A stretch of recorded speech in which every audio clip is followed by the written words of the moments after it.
الحمد لله نحمده ونستعينه ونستغفره ونؤمن به ونتوكل عليه ونعوذ بالله من شرور أنفسنا ومن سيئات أعمالنا من يهده الله فلا مضل له ومن يضلل فلا هادي له ونشهد أن لا إله إلا الله وحده لا شريك له ونشهد أن سيدنا ومولانا محمدا عبده ورسوله صلى الله تعالى عليه وعلى آله وأصحابه وأزواجه وأتباعه وبارك وسلم تسلیما کثیرا کثیرا اما بعد اعوذ باللہ من الشیطان الرجیم بسم اللہ الرحمن الرحیم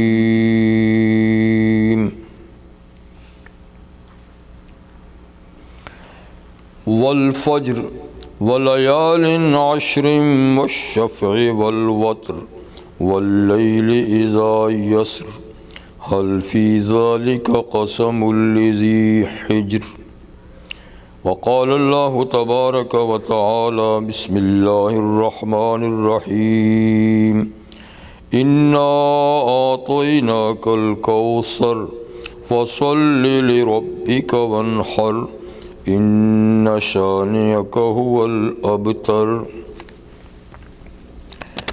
وعن ابن عباس رضي الله تعالى عنه قال قال رسول الله صلى الله عليه وسلم ما من أيام العمل الصالح فيها أحب إلى الله من هذه الأيام يعني أيام العشر قالوا يا رسول الله ولا الجهاد في سبيل الله قال ولا الجهاد في سبيل الله إلا رجل خرج بنفسه وماله فلم يرجع من ذلك بشيء وعن عبد الله بن عمر رضي الله تعالى عنهما قال قال رسول الله صلى الله عليه وسلم ما من أيام أعظم عند الله سبحانه ولا أحب إليه العمل فيهن من هذه الأيام العشر فاكثروا فيهن التهليل والتكبير والتحميد صدق الله وصدق رسوله النبي الأمي الكريم ونحن على ذلك لمن الشاهدين والشاكرين والحمد لله رب العالمين.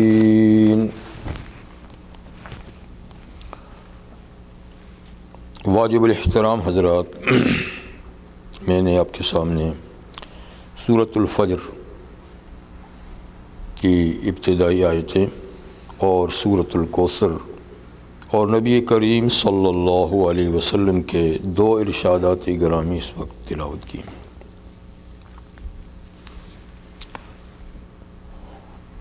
ارشاد ہے، قسم ہے فجر کے وقت کی، صبح صادق کی اور 10 راتوں کی، جفت اور طاق کی، اور قسم ہے رات کی جب وہ چلے. یقیناً ان چیزوں کی قسم اٹھانے میں ایک بڑی قسم ہے عقل مند آدمی کے لیے.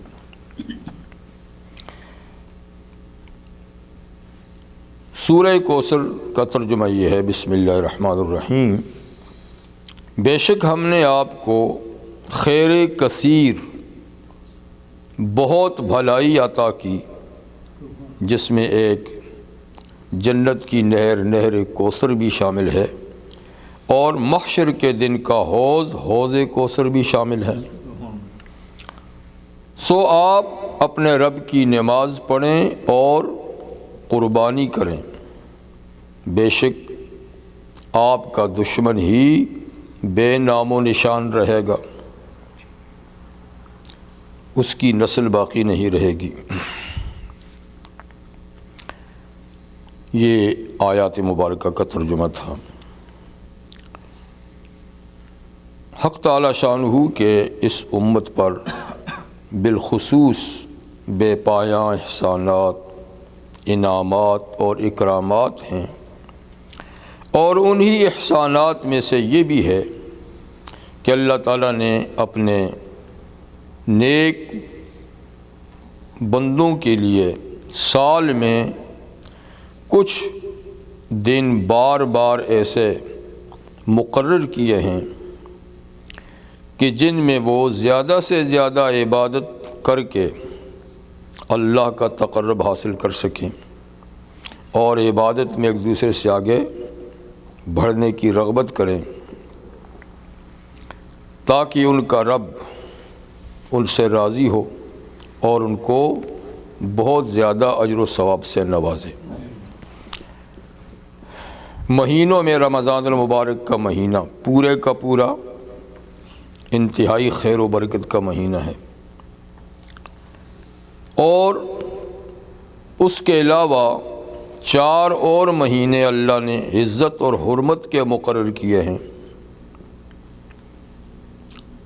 جن میں رمضان کے فوراً بعد مسلسل 3 مہینے ہیں، شوال، ذوالقعدہ اور ذوالحجہ، اور ساتھ میں محرم بھی۔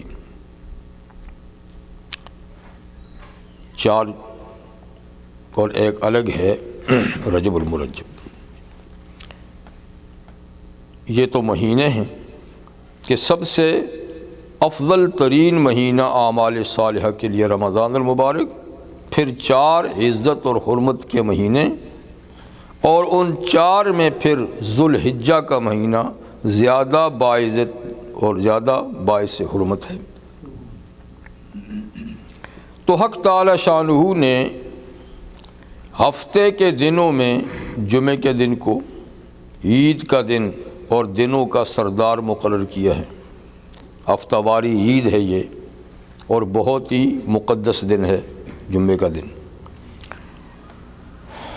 اس طرح اللہ تعالیٰ نے راتوں میں بعض راتوں کو، جیسے جمعے کی رات ہوگی، عیدین کی راتیں ہوگیں، اور لیلۃ البرات ہوگی، اور سب سے زیادہ اہم پھر لیلۃ القدر۔ انہی مبارک اوقات میں سے ذی الحج کے مہینے کے شروع کے 10 دن ہیں، جو قرآن حکیم کی آیات سے، رحمت عالم صلی اللہ علیہ وسلم کے ارشادات سے، جن کی عزت، حرمت اور جن کی برکت اور جن کی فضیلت ظاہر ہوئی۔ تو انشاءاللہ کل نہیں، پرسوں سے شاید ذی الحج کا مہینہ شروع ہو جائے گا، سنڈے سے۔ تو یہ 10 دن بہت ہی سال کے بابرکت دن ہیں۔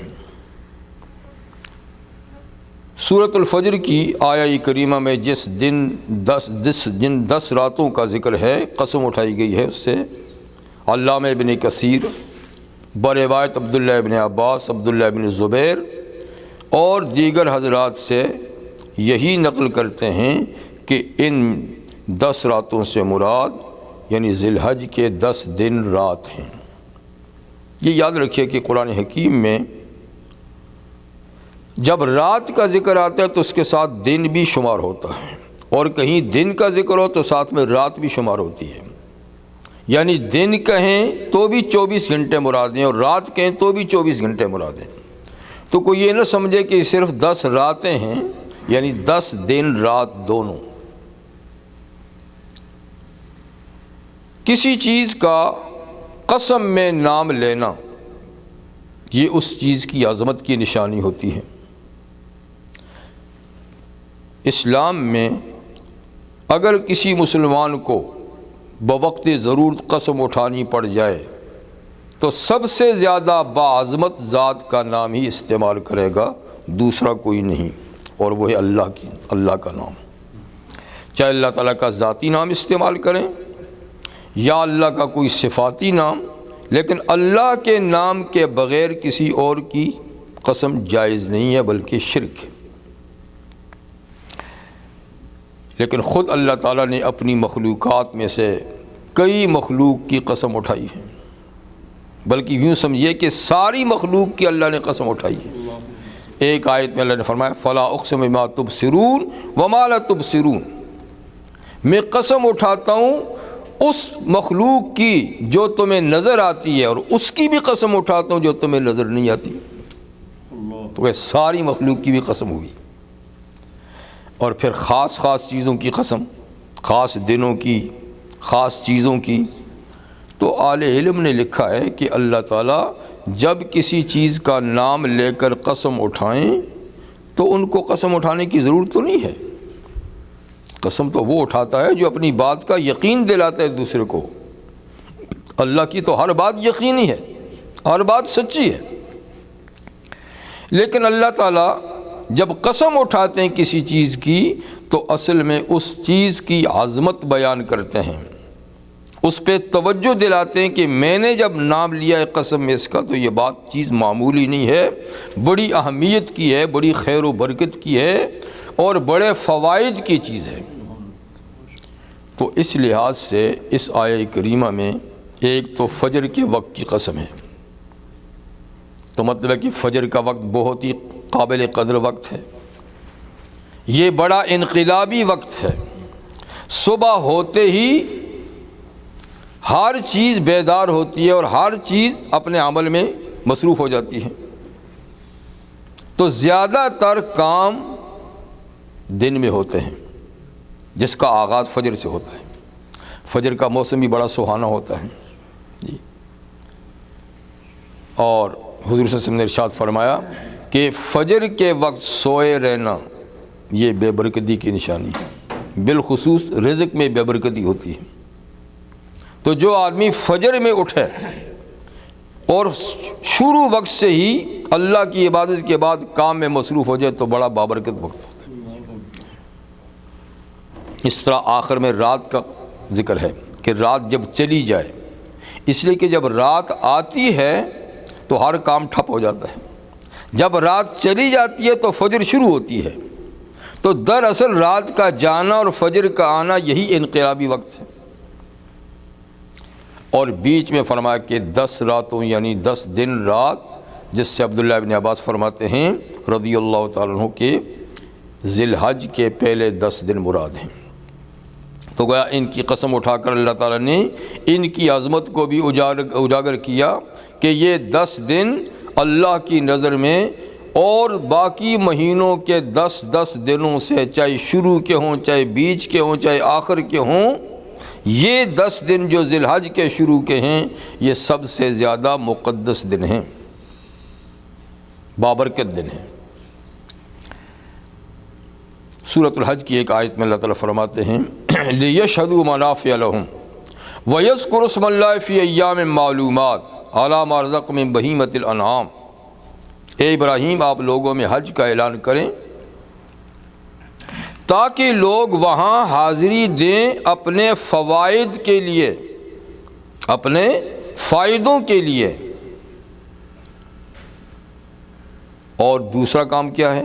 اور تو کئی فائدے ہیں، لیکن دوسرا کام یہ ہے تاکہ معلوم دنوں میں خوب اللہ کا ذکر کریں، معلوم دنوں میں خوب اللہ کا ذکر کریں۔ تو فرماتے ہیں کہ یہاں معلوم دنوں سے ذی الحج کے 10 دن ہی مراد ہیں۔ تو گویا ذکر و اذکار کے لیے اس سے زیادہ بہتر کوئی موسم نہیں، اس سے زیادہ کوئی افضل موسم نہیں۔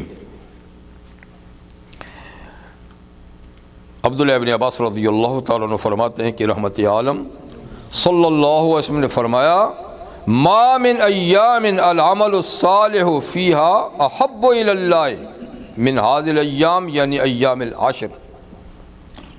دنوں میں کوئی دن ایسے نہیں کہ جن کا نیک عمل اللہ کو زیادہ محبوب اور پیارا ہو ان 10 دنوں کے عمل سے، یعنی ان 10 دنوں میں جو عمل اللہ کو محبوب اور پیارا ہے اتنا کوئی عمل باقی دنوں میں پیارا نہیں ہے۔ تو ہر نیک عمل تو اللہ کو پیارا ہے، ہر نیک عمل پہ اللہ اجر و ثواب دیتے ہیں، لیکن ان دنوں کے اندر ایک ایسی خصوصیت اللہ نے پیدا کی ہے کہ وہی عمل جو آپ اور دنوں میں کریں گے وہ ان دنوں میں کریں تو وہ اللہ کی نظر میں سب سے زیادہ محبوب ہے۔ اس پر صحابہ کرام نے عرض کی ولل جہاد یا رسول اللہ ولل جہاد فی سبیل اللہ، کہ آقا کیا اللہ کے رستے میں جہاد جیسا عمل بھی ان دنوں کے عام عمل سے افضل ہے؟ یعنی ان دنوں کا عمل عام عمل جہاد سے بھی افضل ہے، کیونکہ ایمان کے بعد سب سے اہم عمل کیا ہے؟ وہ جہاد ہے۔ تو کیا یعنی جہاد کے مقابلے میں بھی ان دنوں کا عمل زیادہ اللہ کو محبوب ہے؟ تو آپ نے فرمایا ولل جہاد فی سبیل اللہ، ہاں اللہ کے رستے میں جہاد جیسا عمل بھی ان دنوں کے عمل کا مقابلہ نہیں کر سکتا، سوائے ایک جہاد کے، الا رجل خرج بنفسی و مالی، کہ ایک آدمی اپنی جان اور مال دونوں ہی لے کر جہاد کے میدان میں پہنچا، تو جان بھی اس کی شہید ہوگی، مال بھی اس کا ختم ہو گیا، کچھ بچا نہیں، کچھ بچا کے نہیں لایا، تو یقیناً اس کا یہ عمل تو ان دنوں کے عمل سے زیادہ قیمتی ہے۔ لیکن جو مجاہد گیا اس کی جان بچ گئی یا اس کا مال بچ گیا تو اس کا وہ عمل بھی ان دنوں کے عمل کے برابر نہیں۔ تو آپ بتائیے کہ کتنی اہمیت ہے ان دنوں کے عمل کی اللہ کے نزدیک۔ دوسری روایت عبداللہ ابن عمر رضی اللہ تعالیٰ عنہ سے ہے کہ فرمایا ما من ایام اعظم عند اللہ، کہ دنوں میں کوئی دن بھی اللہ کے نزدیک اتنی عظمت اور اتنی بڑائی والے نہیں، اور نہیں ان کا عمل اللہ کو زیادہ پیارا ہے ان 10 دنوں کے عمل سے۔ یعنی اللہ نے ان 10 دنوں کو عظمت بھی بہت بڑی دی ہے اور ان کے عمل کو اللہ تعالیٰ نے بہت زیادہ محبوب بھی قرار دیا ہے۔ تو عبداللہ ابن عمر فرماتے ہیں فَأَكْثِرُوا فِيهِنَّ التَّهْلِيلَ وَالتَّكْبِيرَ وَالتَّحْمِيدَ، لہٰذا تم لوگ ان دنوں میں تحلیل زیادہ کیا کرو اور تکبیر اور تحمید بھی زیادہ کیا کرو۔ تحلیل کمانا لا الہ الا اللہ کا ورد، لا الہ الا اللہ کا ورد ان 10 دنوں میں زیادہ کرو، اور اللہ اکبر کا ورد بھی زیادہ کرو، اور الحمدللہ کا ورد بھی زیادہ کرو۔ تو گویا انہوں نے ایک عمل بھی بتا دیا کہ یہ عمل ان 10 دنوں میں زیادہ کرنا چاہیے، تکبیر، تحلیل اور تحمید۔ اور آپ جانتے ہیں کہ یہ ایسا عمل ہے کہ جس کے لیے مخصوص وقت کی ضرورت نہیں، مخصوص حالت کی بھی ضرورت نہیں، وضو اور طہارت کی بھی ضرورت نہیں، قبلہ رخ ہونے کی بھی ضرورت نہیں، ٹائم کی پابندی بھی نہیں، چلتے پھرتے آپ تسبیح پڑھ سکتے ہیں، وضو ہے یا نہیں ہے، جب بھی آپ کو موقع ملے سبحان اللہ، الحمدللہ، اللہ اکبر، لا الہ الا اللہ، جی۔ تو اسی کو فرماتے ہیں کہ ان دنوں میں زیادہ سے زیادہ تکبیر، تحلیل اور تحمید۔ اب سوال پیدا ہوتا ہے کہ اللہ تعالیٰ نے ان دنوں کو اتنی عظمت کس بنیاد پہ عطا فرمائی؟ حقیقت حال تو اللہ ہی جانتے ہیں کہ کیوں دی، اس کی مرضی ہے، لیکن اہل علم نے جو بات سمجھی اور جو بتائی فرماتے ہیں وہ یہ، اس لیے کہ ان 10 دنوں میں اسلام کے ارکان سارے کے سارے ادا ہوتے ہیں۔ ان 10 دنوں میں اسلام کے جو ارکان ہیں، ارکان کیا ہیں؟ کلمہ، ٹھیک ہے نا، توحید، رسالت کا کلمہ، نماز، صدقہ، زکوٰۃ، روزہ اور حج۔ ان 10 دنوں کے علاوہ باقی سارا 11 مہینے 20 دن جو ہیں، چاروں عبادتیں ایسا کوئی دن نہیں کہ جس میں اکٹھی ہو سکے، ٹھیک ہے نا۔ نماز تو آپ سارا سال ہی پڑھتے ہیں، ٹھیک ہے نا۔ نفلی روزے بھی آپ رکھ سکتے ہیں، فرض روزے بھی رمضان کے، پھر اس کے بعد نفلی روزے بھی آپ جتنے چاہیں رکھیں۔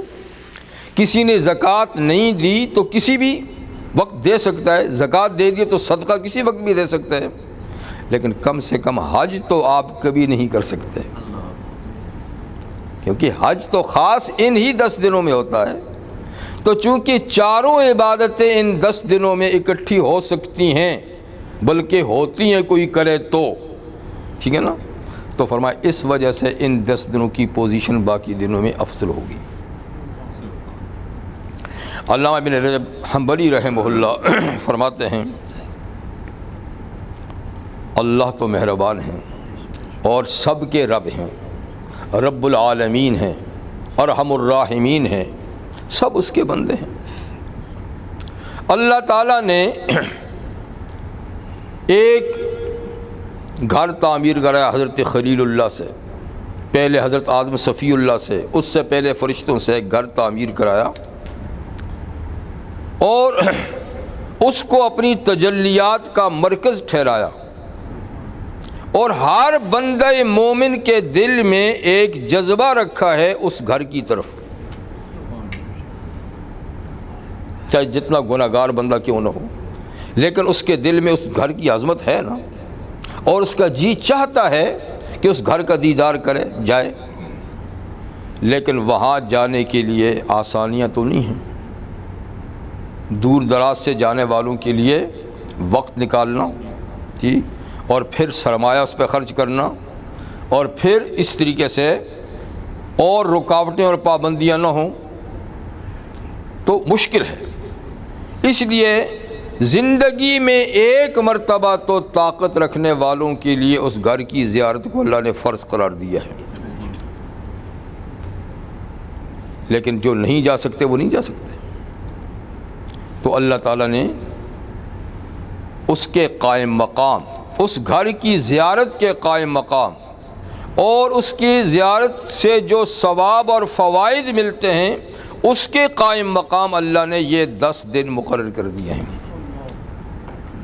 یہ 10 دن ان لوگوں کے لیے بھی جو جا سکیں، ان کے لیے بھی جو نہ جا سکیں، تاکہ وہ محروم نہ رہیں، کیونکہ اللہ کسی بندے کو محروم نہیں رکھنا چاہتے۔ تو جو نہیں جا سکتے ان کے لیے 10 دنوں کو اللہ نے عظمت دی ہے کہ تم یہاں بیٹھے بیٹھے بھی ان میں اعمال صالحہ کرو، تو ان اعمال صالحہ کا وزن میں بہت بڑھا دوں گا۔ تو کتنا زیادہ محبوب ہے اس کی لمٹ نہیں بتائی کہ اللہ کو کتنا زیادہ محبوب ہے ان دنوں کا عمل، بلکہ بہت زیادہ محبوب ہے۔ جب ان دنوں کو اللہ تعالیٰ نے یہ عظمت عطا فرمائی ہے تو اب سوال یہ پیدا ہوتا ہے کہ کیا عمل کیا جائے ان دنوں میں؟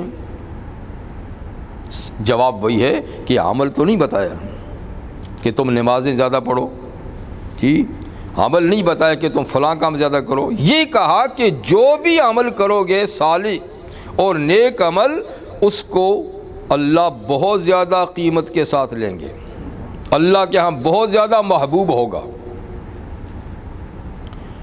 اس لیے حسب استطاعت اور حسب ذوق، ہر آدمی کا عبادت میں ایک خاص ذوق ہوتا ہے، کسی کو نماز میں زیادہ ذوق ہوتا ہے، کسی کا روزے سے زیادہ ہوتا ہے، کوئی صدقات میں، تو ہر آدمی کا ایک اپنا ذوق ہے۔ اپنے ذوق کے مطابق جو آدمی جو بھی نیکی کا کام کرے گا تو اللہ کے ہاں وہ بہت عمل محبوب ہوگا۔ لیکن پھر بھی دیکھیے اعمال میں مجموعی لحاظ سے سب سے زیادہ قابل قدر عمل کون سا ہے اللہ کی نظر میں؟ سب سے زیادہ نماز ہے نا، جس کا ذکر سب سے زیادہ قرآن حکیم میں ہے، جس کی اہمیت سب سے زیادہ آقا صلی اللہ علیہ وسلم نے بیان فرمائی۔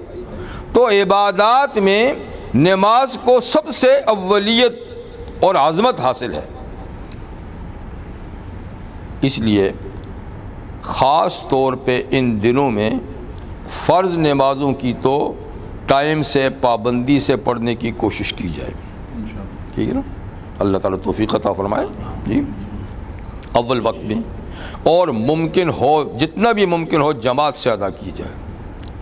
اگر جماعت کو نہ پہنچ سکے تو بھی ٹائم سے فرض نماز ادا کی جائے، اور اس کے ساتھ سنت مؤکدہ بھی، اور پھر اس کے ساتھ جتنے زیادہ نوافل بھی آپ پڑھ سکتے ہوں۔ اس لیے کہ حضرت ثوبان رضی اللہ تعالیٰ عنہ رحمت عالم صلی اللہ علیہ وسلم کے آزاد کردہ غلام تھے۔ حضرت ثوبان فرماتے ہیں کہ میں نے نبی کریم علیہ السلام سے سنا، آپ فرماتے تھے کہ علیک بکثرت السجود، زیادہ سے زیادہ سجدے کر، اس کو لازم بنا لے۔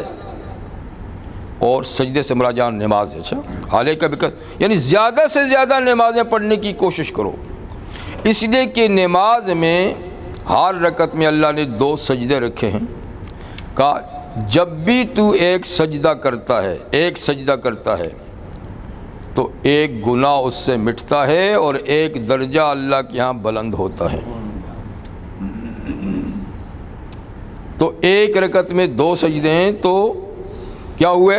2 گناہ مٹے، ٹھیک ہے نا، اور 2 درجے بلند ہوئے۔ کم سے کم نماز 2 رکعت ہے تو اس میں 4 ہو گئے سجدے۔ تو جتنی اب نمازیں بڑھیں گی تو ہر سجدے پہ ایک گناہ مٹے گا، ایک درجہ بلند ہوگا۔ تو اس لیے فرمایا کہ خاص طور پہ جتنی زیادہ سے زیادہ نمازیں ان 10 دنوں میں پڑھی جا سکیں وہ پڑھنے کی کوشش کی جائے۔ دوسرے درجے میں سب سے اہم عبادت وہ روزہ ہے۔ ظاہر بات ہے کہ ان دنوں کا روزہ کوئی فرض تو نہیں ہے، لیکن نفلی روزوں میں ان روزوں کی اہمیت بہت زیادہ اہم ہے۔ اگر اللہ تعالیٰ توفیق دے تو 10 دن تو نہیں، 10واں تو عید کا دن ہے، 9 دن روزے مسلسل رکھنے چاہیے، کیونکہ ان دنوں کے روزوں کی اہمیت بہت زیادہ ہے۔ اگر کوئی 9 دن روزے نہیں رکھ سکتا تو 9ویں دن کا روزہ پھر سب سے زیادہ اہم ہے۔ نفلی روزوں میں 9 ذی الحج کا روزہ جو یوم عرفہ کا روزہ ہے، حاجیوں کے لیے نہیں، ان کے لیے نہیں، باقی دنیا کے مسلمانوں کے لیے سب نفلی روزوں میں زیادہ اہمیت کا ہے۔ حضور صلی اللہ علیہ وسلم فرمایا کہ اس ایک روزے سے 2 سال کے گناہ معاف ہوتے ہیں۔ ایک روزے سے یعنی چھوٹے گناہ، صغیرہ گناہ، ایک گزشتہ ایک آنے والا، ایڈوانس پہلے ہی معاف ہو گئے جی۔ تو اگر کوئی باقی 8 دن نہ رکھ سکے تو کوشش تو کرے کہ 9 کے 9 ہو جائیں، 9 نہ ہوں تو 8 ہو جائیں، 7 ہو جائیں، 6 ہو جائیں، کچھ بھی نہ ہو تو 9ویں کا تو روزہ رکھنا ہی چاہیے، کیونکہ آگے 10، 11، 12، 13 یہ 4 روزے منع ہیں۔ ان 4 دنوں میں پھر روزہ رکھنا منع ہے، اور ایک چھوٹی عید کا۔ تو سال میں 5 دن روزے کی اجازت نہیں، 2 عیدین کے اور 3 بڑی عید کے بعد، باقی نفلی روزہ جب چاہیں آپ رکھیں۔ اور اس کے بعد پھر کسی نے زکوٰۃ نہ دی ہو تو اس کو کوشش کرنی چاہیے کہ وہ ان 10 دنوں میں زکوٰۃ نکالے، کیونکہ یہاں کا عمل زیادہ محبوب ہے۔ اگر زکوٰۃ دے چکا ہے تو کچھ نہ کچھ صدقہ ہی نکال دے، کچھ نہ کچھ صدقہ ہی نکال دے، کیونکہ ان دنوں کا صدقہ بھی زیادہ اہمیت کا حامل ہے، اللہ کو زیادہ پسند ہے۔ اور پھر جیسا کہ عبداللہ ابن عمر فرماتے ہیں کہ تکبیر، تحلیل اور تحمید پہ زیادہ زور دیا جائے، چلتے پھرتے اٹھتے بیٹھتے جتنا بھی ممکن ہو یہ کلمات زبان سے ادا کریں۔ اور خاص طور پہ 5 دن ہر فرض نماز کے بعد مردوں کو جماعت سے پڑھیں نماز یا اپنی پڑھیں، ایک دفعہ بلند آواز سے تکبیر کا پڑھنا تو واجب اور ضروری ہے، اور عورتوں کو آہستہ، لیکن ان کے لیے بھی واجب ہے ہر فرض نماز کے بعد۔ یعنی یوم عرفہ 9 ذی الحج کی فجر کی نماز سے 13 ذی الحج کی عصر کی نماز تک 5 دن ہر فرض نماز کے بعد جماعت سے پڑھیں یا الگ پڑھیں، ایک دفعہ کم سے کم اللہ اکبر اللہ اکبر، لا الہ الا اللہ واللہ اکبر اللہ اکبر وللہ الحمد یہ پڑھنا، یا اللہ اکبر کبیرہ والحمد للہ کثیرہ، جو بھی یاد ہو۔ تو یہ تکبیریں واجب ہیں، لیکن اس کے علاوہ 10 دنوں میں بھی اٹھتے بیٹھتے تکبیر، تحلیل اور تحمید کا ذکر کرتے رہنا چاہیے۔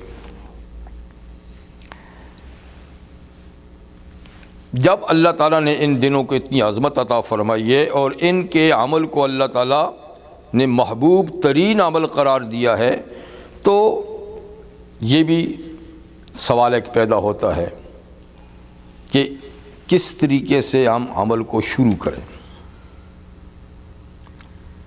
سوال نہیں پیدا ہوتا تو میں نے پیدا کر دیا ہے جی، کہ کس طریقے سے ہم ان دنوں کا یعنی استقبال کریں، ان دنوں کو کس طریقے سے لیں۔ تو یاد رکھیے کہ گناہوں سے معصوم ذوات تو صرف انبیاء کرام کی ہیں،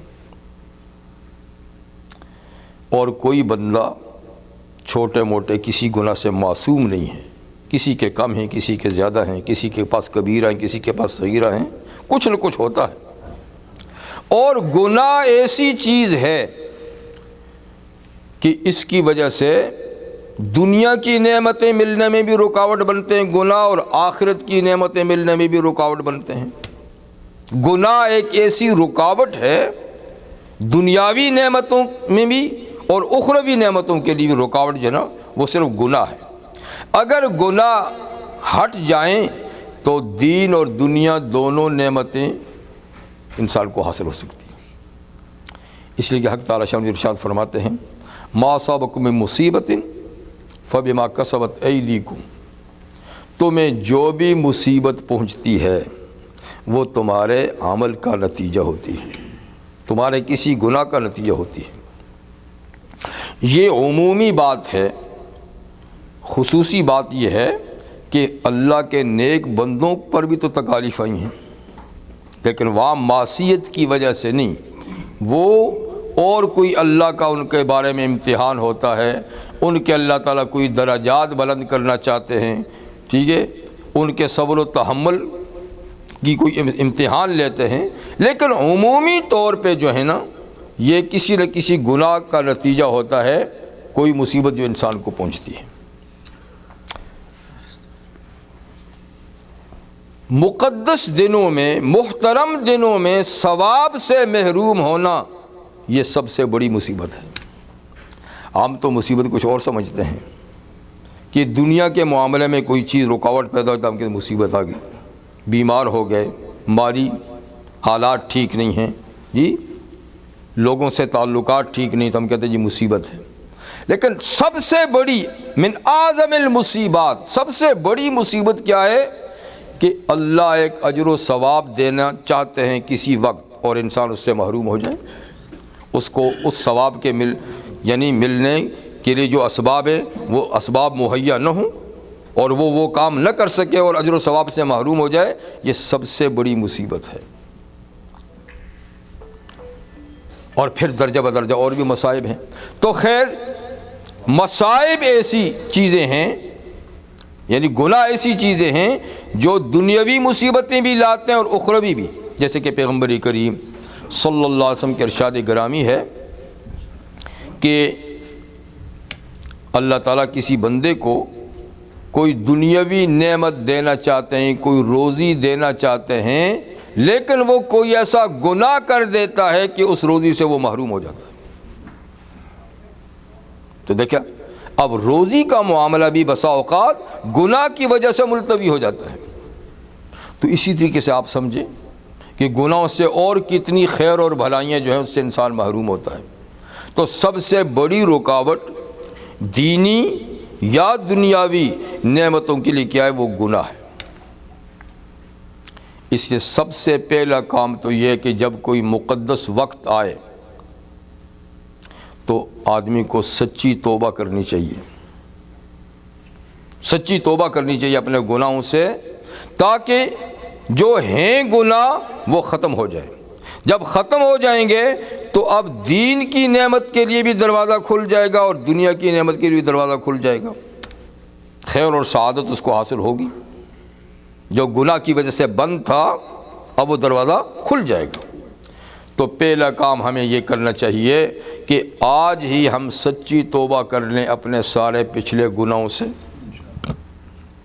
کہ جو صغیرہ کبیرہ گناہ ہوئے ہیں یا اللہ ہم سچی توبہ کرتے ہیں، ہم نے جو کیا سو بہت غلط کیا، ہم اس پہ شرمندگی محسوس کرتے ہیں اور آئندہ ہم گناہ نہ کرنے کا عزم کرتے ہیں، پکا ارادہ کرتے ہیں، ٹھیک ہے نا۔ اب جب یہ چیز ہو جائے گی، رکاوٹ دور ہو جائے گی، تو اب اچھا وقت آئے گا تو اچھائی کے اسباب پیدا ہو جائیں گے، اللہ تعالیٰ اسباب پیدا کریں گے، کیونکہ اللہ تعالیٰ فرماتے ہیں وَالَّذِينَ جَاهَدُوا فِينَا لَنَهْدِيَنَّهُمْ سُبُلَنَا، جو ہمارے رستے میں مجاہدہ کرتا ہے، محنت کرتا ہے، آنا چاہتا ہے، کوشش کرتا ہے، تو ہم وعدہ کرتے ہیں کہ ہم ضرور اس کو رہنمائی کریں گے۔ یہ اللہ تعالیٰ کا وعدہ ہے، جو آنا چاہتا ہے تو ہم محروم، ہم اس کے لیے دروازہ نہیں بند کرتے، ہم اس کو محروم نہیں چھوڑتے۔ لَنَهْدِيَنَّهُمْ، ضرور بالضرور ہم اس کو آنے کے لیے موقع دیں گے، اس کے لیے اسباب مہیا کریں گے، اس کے لیے دروازے کھولیں گے۔ تو جب اللہ تعالیٰ کا یہ وعدہ ہے تو انشاءاللہ توبہ کے بعد کیا ہو جائے گا؟ اللہ کی طرف سے توفیق ملے گی اچھے کاموں کی۔ تو سب سے پہلی بات یہ کہ جب بھی کبھی ایسا موقع آئے، اچھا دن، اچھی رات، جس میں اللہ تعالیٰ بندوں کی طرف زیادہ توجہ فرماتے ہیں، تو اس سے پہلے توبہ کر کے اس کے لیے رستہ صاف کرنا چاہیے۔ پھر اس کے بعد دوسرے نمبر پر یہ کہ پختہ ارادہ بھی چلنے کا کر لیں کہ اللہ نے دروازہ تو کھول دیا ہے، اسباب تو مہیا کر دیے ہیں، لیکن چلنے کے لیے تو اب کھینچ کے تو نہیں لے جائیں گے نا، تو ارادہ بھی کر لیں کہ انشاءاللہ میں جتنا بھی مجھ سے ہو سکے گا وہ میں نیک عمل کروں گا۔ جب پختہ ارادہ کر لیں گے تو پھر یہ ہوگا کہ اللہ تعالیٰ کی طرف سے توفیق ملے گی۔ تو یہ ہے طریقہ کار ان مبارک دنوں کے استقبال کا، توبہ، عزم صادق، اور پھر اس کے بعد عمل شروع کر دیں۔ اور جیسے میں نے عرض کیا کہ عمل میں کیا ہے، سب سے پہلے فرائض کی پابندی، اور پھر اس کے بعد فرائض کے ساتھ نفلی عبادات جتنی بھی ہو سکیں کرنے کی کوشش کریں۔ تو یہ مبارک دن یہ ہیں کہ دن میں کوشش کریں کہ روزہ رکھیں، اور رات کا جتنا حصہ اللہ نے توفیق دی ہے اس میں جو بھی آپ عبادت کر سکتے ہیں، تلاوت کر سکتے ہیں، ذکر کر سکتے ہیں، نماز پڑھ سکتے ہیں، تو رات کا بھی زیادہ سے زیادہ حصہ، اس لیے کہ 10 دن تو ہیں، یہ تو گزر جائیں گے، سو کے بھی گزر جائیں گے، غفلت میں بھی گزر جائیں گے، معصیت اور گناہ میں بھی گزر جائیں گے، اور نیکی اور طاعت میں بھی گزر جائیں گے۔ تو یہ موقع ضائع کرنے کا نہیں۔ اور پھر یہ کہ 9ویں دن کی اہمیت اور زیادہ ہے۔ اب 9ویں دن کی اہمیت تو زیادہ سے زیادہ لوگ کچھ نہ کچھ جانتے ہیں کہ یوم عرفہ، جس میں حجاج عرفات کے میدان میں ہوتے ہیں، وہ بڑا ہی باعظمت دن ہے، بلکہ کئی اہل علم کہتے ہیں کہ سال کے دنوں میں سب سے زیادہ عظمت والا دن یوم عرفہ ہے۔ جیسے ہفتے میں جمعہ ہے تو سال کے دنوں میں سب سے باعظمت عرفہ ہے، اس لیے کہ اللہ تعالیٰ اس دن بندوں کے بہت قریب ہوتے ہیں، اور اس مجمع پر جو ساری دنیا کے لوگ وہاں اکٹھے ہوتے ہیں، ہر قوم کے، ہر ملک کے، ہر زبان کے، اور ہر زبان میں التجا کرتے ہیں، اللہ تعالیٰ سے دعائیں کرتے ہیں، استغفار کرتے ہیں، تو اس وقت اللہ تعالیٰ خاص توجہ فرماتے ہیں اور فرشتوں سے فخریہ انداز میں کہتے ہیں کہ دیکھو یہ میرے بندے ایک میدان میں اکٹھے ہیں، گرمی کی شدت ان کو ستا رہی ہے، بتاؤ اس لق و دق میدان میں کیوں آئے ہیں، اور یہ کس کے سامنے ہاتھ پھیلائے ہوئے ہیں، کس کے سامنے رو رہے ہیں؟ تو فرماتے ہیں کہ تم گواہ رہو، میں نے سب کو معاف کر دیا، کیونکہ وہاں تو جانے کا کوئی اور مقصد ہے ہی نہیں نا جی۔ اور پیغمبر کریم سے فرمایا کہ جتنے گناہ گاروں کو اللہ یوم عرفہ میں آزادی بخشتے ہیں اتنے کسی اور دن میں نہیں بخشتے۔ اور آقا صلی اللہ علیہ وسلم فرمایا کہ جتنا شیطان ذلیل اور خوار یوم عرفہ میں ہوتا ہے کہ جب وہ دیکھتا ہے کہ ملینوں لوگوں کو خدا نے معاف کر دیا، تھوڑی دیر انہوں نے ہاتھ اٹھایا، روئے گڑ گڑائے، اللہ نے معاف کر دیا، تو وہ سر پہ مٹی ڈال کر چیختا ہوا بھاگتا ہے وہاں سے کہ ہو میری تو ساری محنت رائے گئی گئی، میں نے سارا سال ان کو ایک لائن پہ لگایا، یہ تو یہاں چند لمحوں میں سب دھو دھلا کے چلے گئے، تو میری تو ساری محنت غارت چلی گئی۔ تو حضور نے فرمایا کہ یوم عرفہ میں جتنا شیطان ذلیل اور خوار ہوتا ہے اتنا کبھی کسی اور دن نہیں ہوتا، یا تو جنگ بدر کے دن ہوا تھا یا پھر یوم عرفہ کو ہوتا ہے۔ تو اس لحاظ سے پھر اہل علم کہتے ہیں کہ یہ دن جو ہے نا سب سے زیادہ سال میں اہم ہے،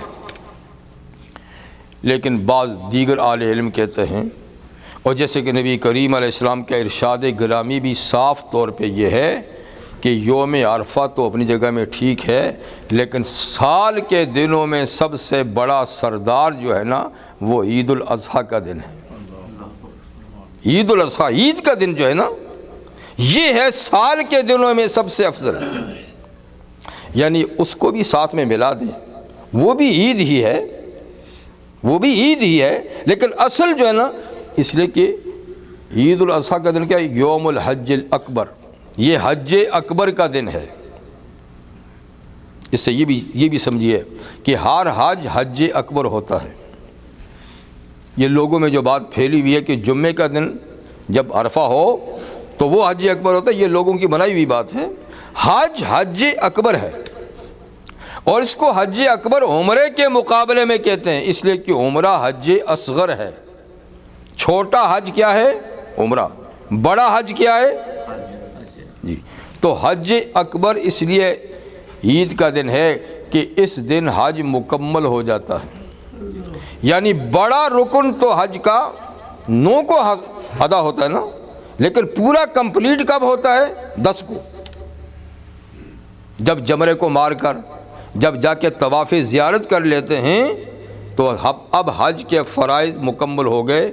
اس لیے عید الاضحیٰ کا دن حج اکبر کا دن ہے، اور یہی دن فرمایا کہ سارے دنوں میں، سال کے دنوں میں سب سے زیادہ فضیلت کا دن ہے۔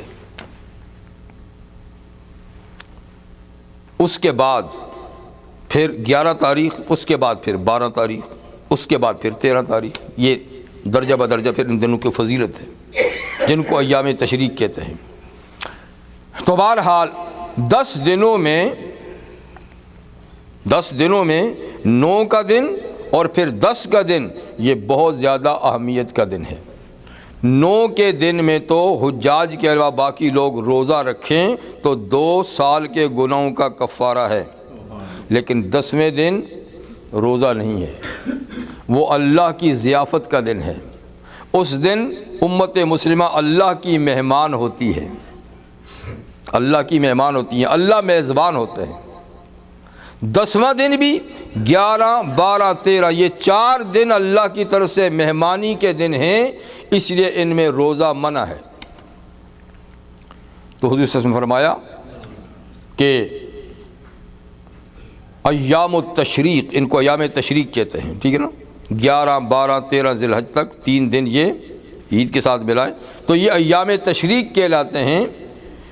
تشریق اصل میں کہتے ہیں سورج میں کسی چیز کو خشک کرنا، تشریق۔ شروق کہتے ہیں نا سورج نکلنے کو، تو تشریق کا معنی سورج میں خشک کرنا۔ تو پہلے زمانے میں جب فریج وغیرہ نہیں ہوتے تھے تو حجاج قربانی کا گوشت یا ویسے بھی اہل عرب جب جانور ذبح کرتے تھے تو ایک وقت میں تو سارا گوشت ختم نہیں ہوتا تھا، اس کو پھر سٹاک کرنے کے لیے خشک کیا کرتے تھے، نمک لگا کر یا کچھ اس کو دھوپ میں خشک کرتے تھے، پھر اس کے بعد اس کو جب بھی چاہتے تھے کھاتے تھے۔ تو چونکہ قربانی کا گوشت ان 3 دنوں میں خشک کیا جاتا تھا آئندہ استعمال کے لیے، تو اس لیے ان 3 دنوں کا نام ایام تشریق ہے۔ تو حضور نے فرمایا صلی اللہ علیہ وسلم ایام التشریق ایام اکل و شرب و ذکر اللہ، ایام تشریق جو ہیں یہ روزے کے دن نہیں، کھانے پینے اور اللہ کو یاد کرنے کے دن ہے۔ کھاؤ پیو اور اللہ کا ذکر کرو۔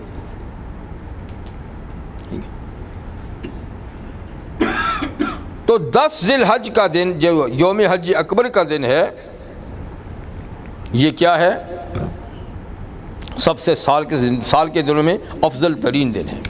جب افضل ترین دن ہے تو اس میں کون سا عمل ہونا چاہیے خاص؟ جیسے 9 ذی الحج کا خاص عمل کیا ہے؟ روزہ۔ تو 10 کا خاص کیا ہے؟ تو یاد رکھیے کہ حجاج کے لیے عید کی نماز نہیں ہوتی، اس لیے کہ ان کے اتنے کام ہوتے ہیں عید کے دن کہ ان کو نماز کی فرصت نہیں۔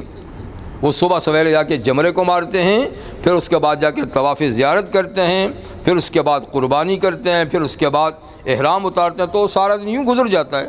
تو عید کی نماز ان کے لیے نہیں، جیسے کہ عرفے کا روزہ حاجیوں کے لیے نہیں، عید کی نماز حاجیوں کے لیے نہیں، لیکن باقی دنیا کے مسلمانوں کے لیے عرفے کا روزہ بھی ہے زیادہ ثواب کا، عید کی نماز بھی ہے۔ آگے ایک عمل ایسا ہے جو حجاج کے لیے بھی ہے، باقی سب کے لیے، وہ ہے قربانی۔ وہ ہے قربانی، کہ قربانی ان کے لیے بھی ہے۔ اگر حج قران یا حج تمتع ہے تو قربانی واجب، حج افراد ہے تو قربانی نفل لیکن ہے۔ اور باقی دنیا کے مسلمان جو صاحب نصاب ہیں ان پر بھی قربانی واجب ہے۔ تو گویا قربانی ایک ایسا عمل ہے جس میں ساری دنیا کے مسلمان مشترک ہیں، اشتراک ہے۔ تو اللہ تعالیٰ نے نہ جا سکنے والوں کے لیے بھی کچھ ایسی چیزیں رکھی ہیں جو حجاج کے ساتھ مشابہت اس میں یہ ہے، اگرچہ یہ واجب نہیں مستحب ہے، لیکن یہ ہے کہ حضور صلی اللہ علیہ وسلم نے فرمایا جو مسلمان دنیا میں قربانی کرنے کا ارادہ رکھتا ہے تو وہ یکم ذی الحج سے لے کر قربانی ہو سکنے تک، جب تک قربانی نہیں ہوئی اس وقت تک نہ تو بال کٹوائے نہ ناخن کٹوائے، لیکن یہ واجب نہیں۔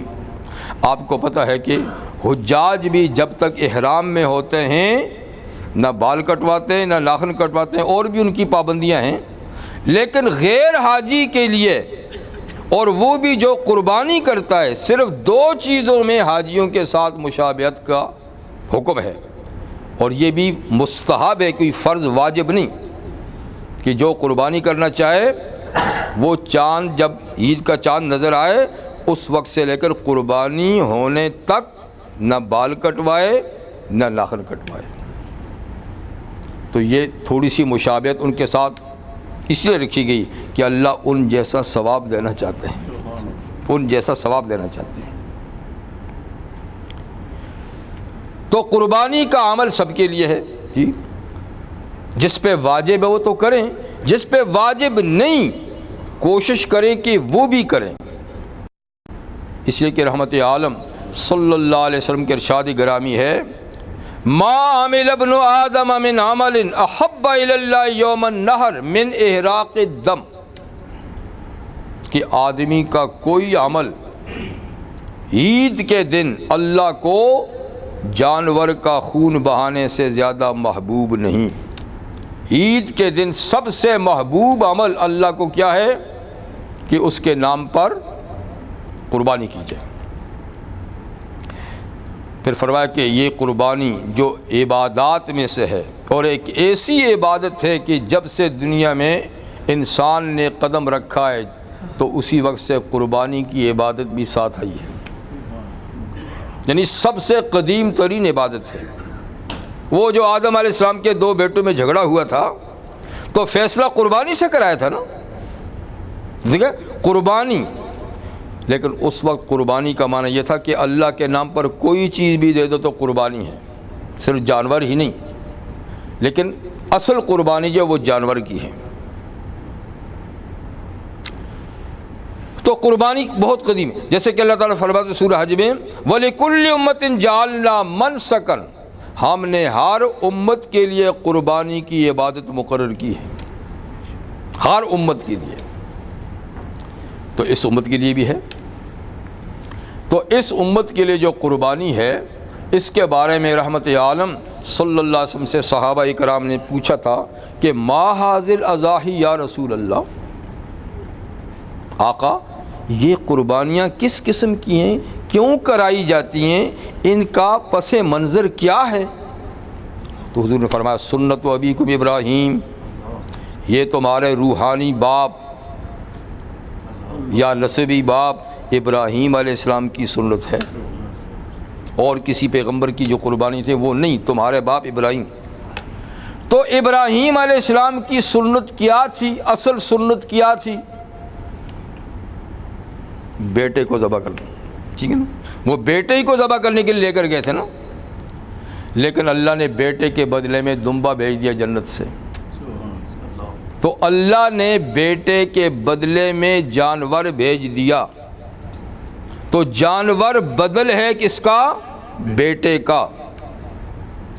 اور اللہ کا قانون ہے کہ اللہ جو چیز جس کے بدلے میں مقرر کرتے ہیں تو اصل کا ثواب دیتے ہیں، اصل کا ثواب دیتے ہیں۔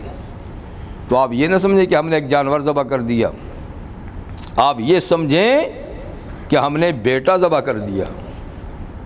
اگر وہ آج بھی وہ سنت برقرار ہوتی تو ہم اسی جذبے کا اظہار کرتے، لیکن یہ اس کی مہربانی ہے۔ تو ثواب انسانی قربانی کا ملتا ہے اور کرتے ہم جانور کی قربانی ہیں۔ پھر حضور صلی اللہ علیہ وسلم پوچھا حضور فما لنا فیہا یا رسول اللہ، تو اس قربانی میں ہمیں ملتا کیا ہے یا رسول اللہ صلی اللہ علیہ وسلم؟ اللہ فرماتے ہیں ملتا کیا، ساری تمہارے پاس تو ہوتی ہے، میرے پاس کیا تھا؟ اللہ فرماتے ہیں لن ینال اللہ لحومها ولا دماؤها ولکن ینال التقوی منکم، اللہ کے ہاں تو نہ تمہاری قربانی کا خون جاتا ہے، نہ گوشت جاتا ہے، نہ کھال جاتی ہے، کچھ بھی نہیں جاتا، سب تم ہی استعمال کرتے ہو۔ تو جاتا کیا ہے؟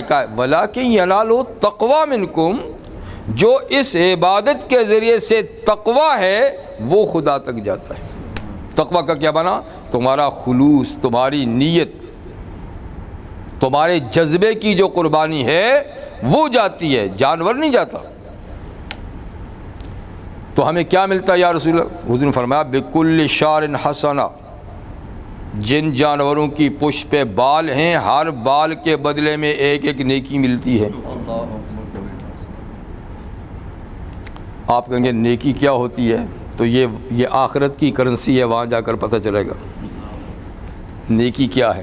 اچھا فما لنا فی الصوف یا رسول اللہ، تو صحابہ نے پوچھا حضور یہ تو اونٹ، گائے، بکری کے اوپر بال ہوتے ہیں اور دمبے پر تو اون ہوتی ہے، اون کے تو بے انتہا ریشے ہیں۔ حضور نے فرمایا ہر ریشے پر بھی ایک نیکی، ہر ریشے پہ بھی ایک نیکی، اور فرمایا انَّهُ لَيَأْتِي یوم القیامہ، یہ قربانی قیامت کے دن آئے گی۔ یہاں تو تم نے کھا پی کر ختم کر دی یا ہڈیاں پھینک دی، سینگ پھینک دیے، پر یہ ساری چیزیں اللہ کے ہاں محفوظ ہیں، اور قیامت کے دن یہ سب چیزیں نامہ عمل میں تلیں گی۔ جب سے جانور خریدا ہے، تم نے کھلایا پلایا، اس نے گوبر پیشاب کیا، وہ سارا بھی تلے گا نامہ عمل میں۔ اور فرمایا کہ جب خلوص سے، دکھاوے کے لیے نہیں، اللہ کی رضا کے لیے بندہ قربانی کرتا ہے تو جانور کا خون زمین پہ ٹپکنے سے پہلے اس کے گناہ معاف ہو جاتے ہیں، قبول ہو جاتا ہے۔ اس لیے فرمایا کہ دل کی خوشی سے قربانی کیا کرو۔ تو یہ عمل اصل میں روح ہے، نچوڑ ہے اسلام کا قربانی۔ تو اللہ تعالیٰ نے وہ صرف حاجیوں کی نہیں رکھی، ساری امت کے لیے رکھی ہے، جہاں کہیں بھی ہوں۔ اور یہ جانور کی قربانی چونکہ عبادت ہے، اس لیے مخصوص جانور، ان کی عمریں بھی مخصوص، ان کی جسمانی کیفیت بھی مخصوص، ہر جانور کی قربانی ہر جیسے کی قربانی ہے۔ تو اس لیے کوشش کی جائے کہ قربانی کا عمل کیا جائے۔ اللہ تعالیٰ توفیق عطا فرمائے۔ اور اس طریقے سے یہ مقدس دن یکم ذی الحج سے 13 ذی الحج تک جو ہے ان کی بڑی قدر جانیے، ان کے عمل اللہ کو بہت زیادہ محبوب ہیں، اور روزہ رکھیے، نماز پابندی سے پڑھیے، زکوٰۃ صدقہ دیجیے، تکبیر تحلیل پڑھتے رہیں، اور 9 ذی الحج کا بالخصوص روزہ رکھیں، اور 10 کی قربانی کرنے کی کوشش کریں۔ اللہ تعالیٰ مجھے آپ کو سب مسلمانوں کو نیک اعمال کی توفیق عطا فرمائے، اور ان قابل قدر دنوں کی اللہ تعالیٰ قدر اور عظمت کرنے کی بھی توفیق عطا فرمائے۔ وآخر دعوانا ان الحمد للہ رب العالمین۔